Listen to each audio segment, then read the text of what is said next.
It's time to change Ahmed's bandages.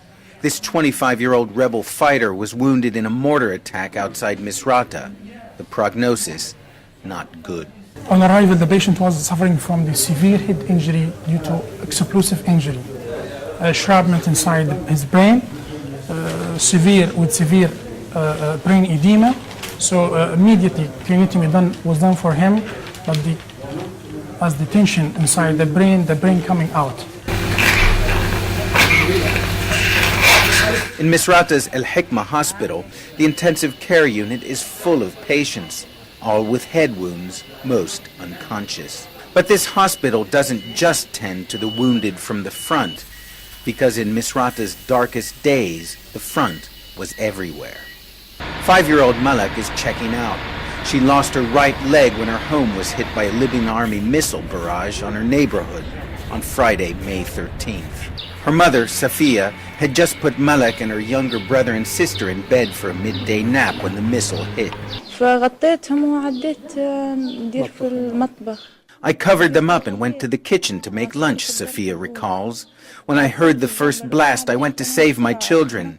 Then there were 2 more blasts. I got to the door and it shattered in front of me. Just hours before, 1-year-old Rudena had walked for the first time. She was killed instantly. Her 3-year-old brother Mohammed died moments later.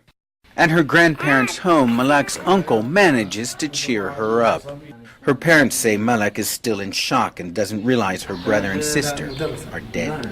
Gaddafi's forces have been driven away from Misrata. Tripoli Street, the scene of intense fighting, is now quiet. This once busy commercial area reduced to ruins. In the vegetable market, the curious inspect the carcasses of Libyan army tanks hit earlier this month by NATO aircraft. Abdus-Salam sold dates here in quieter times. He believes Muammar Gaddafi's days are numbered. He won't be around much longer, he says. He who did this destruction, who destroyed people like this, maybe tonight he'll die. He won't be around much longer. Nearby, residents have set up a makeshift display of the firepower the Libyan army pummeled this city with.